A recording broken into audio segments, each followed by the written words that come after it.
Regresamos con más de Mirada al Diálogo. A ustedes gracias, como siempre, por estar con nosotros y por conectar con nuestra etiqueta Mirada al Diálogo por CDN 37. Tal y como les comenté antes de irnos a comerciales, vamos a establecer vía Skype una conversación con Luis Toti Medina. Él es representante de la Asociación Venezolana de Analistas Políticos. Luis, muchísimas gracias por atendernos esta noche. Como siempre, un gusto para mí conversar contigo. ¿Cómo se evalúa desde Venezuela este proceso de negociación o diálogo, según como se quiera evaluar en República Dominicana? Adelante. Muchísimas gracias, buenas noches a todos ustedes y muchísimas gracias a toda la República Dominicana. Primero por siempre estar pendiente de la realidad de una hermana república como lo es Venezuela.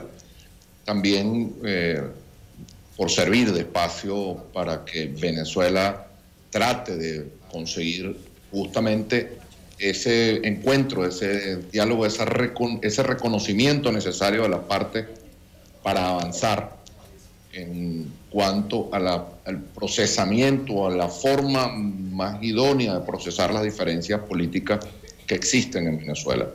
Lo que hay que recordar es que efectivamente yo estimo y estimamos en Venezuela que ya la fase del diálogo pasó. Hoy estamos ciertamente en una fase de negociación, en un momento de negociación política. Y es eso lo que requiere el país entero de ambas partes. A Venezuela no pueden regresar con las manos vacías, o no debieran regresar con las manos vacías. Debieran regresar con algún tipo de acuerdo que facilite en Venezuela cambio en la situación económica. Nadie puede pensar que un proceso de negociación en el que el gobierno está sentado va a producir un cambio de gobierno inmediato. Eso sería pensar que la realidad se acomoda a tus deseos. Ahora, ¿cómo se llega a una negociación? Bueno, a la negociación se llega generalmente cuando tengo mucho que ganar, cuando tengo mucho que perder o cuando simplemente no tengo otra salida. Luis, ¿quién pierde y quién gana? ¿Quién tiene más que perder? ¿Quién tiene más que ganar en este proceso, según tu opinión? Quien tiene más que perder es el país, en realidad más que alguna de las dos partes. Si los dos sectores no logran un acuerdo que permita cambiar la situación económica del país, porque aquí vamos a ser disruptivos en este momento.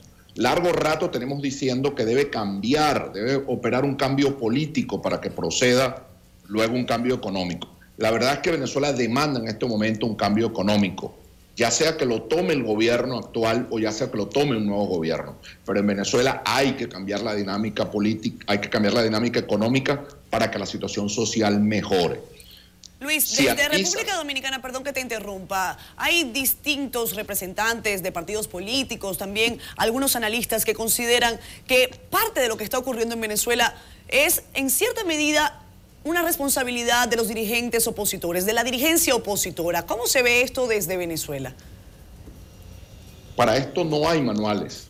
Ante dictaduras tradicionales que comprometen la democracia o que comprometían la democracia, tú sabías cómo comportarte. La nuestra no es una dictadura tradicional. Yo puedo estar hablando aquí contigo desde Venezuela y probablemente no me ocurra nada. No ha sido una dictadura tradicional en la que se prohíben los procesos plenamente de libertad. Se cercenan algunas libertades, se le permite a la oposición participar, pero se controla institucionalmente el país.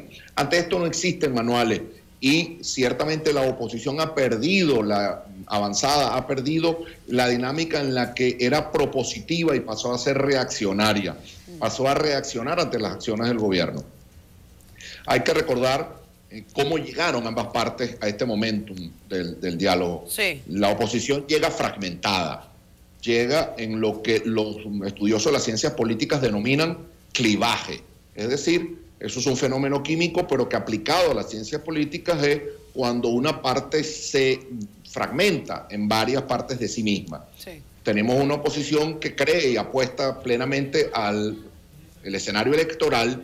Tenemos una oposición que cree y apuesta incluso a una invasión extranjera de fuerzas y potencias extranjeras. Tenemos una oposición que apuesta a un estado de activación masivo de la calle, pero que no sabe ni cómo hacerlo ni tiene cómo hacerlo. Claro.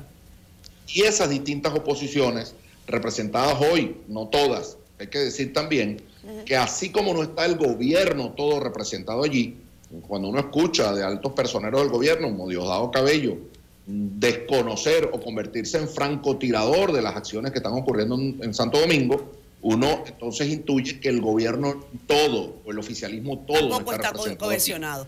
Luis, perdón que te interrumpa, quiero también invitar a que se incorpore a la conversación. Ahí está Pedro Pablo Peñalosa, periodista, analista político, quien ha estado también escuchando parte de este programa Mirada al Diálogo. Decía Luis Totti que ya esto es un proceso de negociación. El tiempo del diálogo pasó.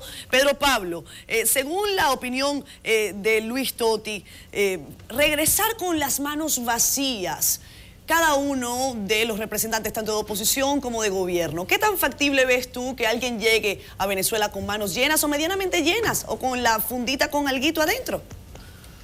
Bueno, se puede decir que aquí nadie espera nada. Creo que eso es una de las cosas que distinguen este proceso. No hay mayores expectativas positivas, al contrario, se va con mucha desconfianza. Visto lo que ha ocurrido en el pasado, ya hemos escuchado las posiciones de los cancilleres de México y de Chile, marcando una especie de ultimátum, diciendo que debe haber respuesta, debe haber resultados. El gobierno no ha sido claro en este punto y la oposición con su agenda. Pero como te digo, no hay mayores expectativas porque se tienen los antecedentes que todos conocemos.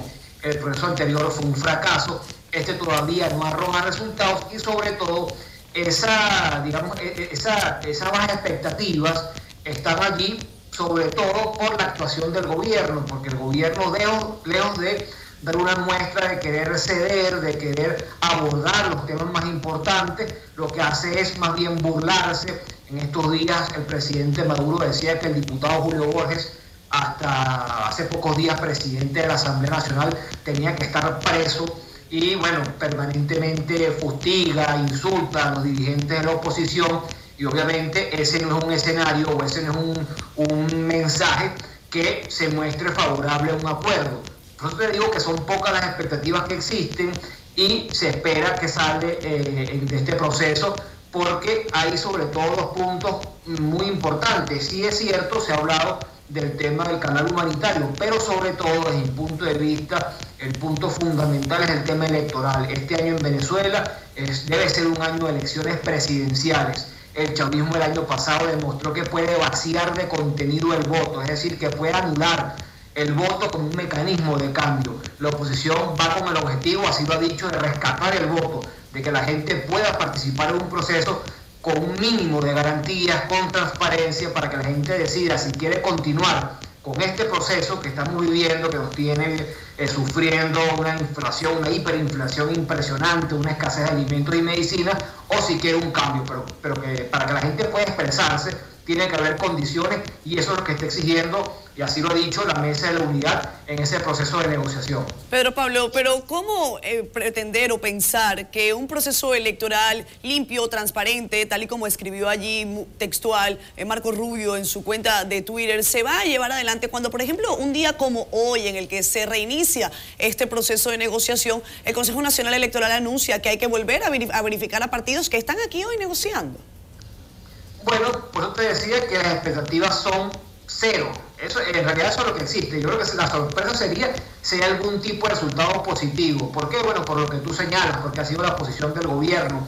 Escuchábamos hace poco al ministro Jorge Rodríguez también burlándose de la oposición, es decir, lejos de tener un mensaje o un discurso que busque el respeto, que busque el entendimiento, el encuentro, ha sido un discurso absolutamente agresivo, de burla, de descalificación, lo que ha salido desde el gobierno. Por lo que tú señalas y otros elementos más, por los antecedentes que existen, nadie espera nada más de un gobierno que sabe que se juega la vida en esas elecciones, y ese es el punto aquí fundamental. El gobierno venezolano no es un gobierno democrático, al contrario, es un gobierno autoritario, controla todas las instituciones, la única que no controla la ha acosado hasta disolverla en la práctica, que es el Parlamento venezolano, sí. Y por eso no hay ningún tipo de expectativas, porque si el gobierno cede y permite unas elecciones con un mínimo de garantía, sabe que pierde esas elecciones, y eso por supuesto lo llevaría a salir del poder, y eso es lo que están evitando, y ya en su momento lo dijo Diosdado Cabello y otros dirigentes del PSUV cuando decían que no estaban dispuestos a ir a elecciones sabiendo que van a perder. Entonces, por supuesto, por eso es que no se tiene mayor expectativa sobre esta negociación, porque no se cree que el gobierno va a dar las condiciones que eventualmente puedan llevarlo a una derrota electoral. Pedro Pablo, Luis, ambos vamos a ir a comerciales. Cuando regresemos voy a tratar de conversar tanto con ustedes como con los analistas que tengo acá. También se va a incorporar al panel brevemente, tendremos un minuto para cada uno. Víctor Hugo, amigo también venezolano que está acá en República Dominicana. Ya regresamos, quédense allí, ya venimos.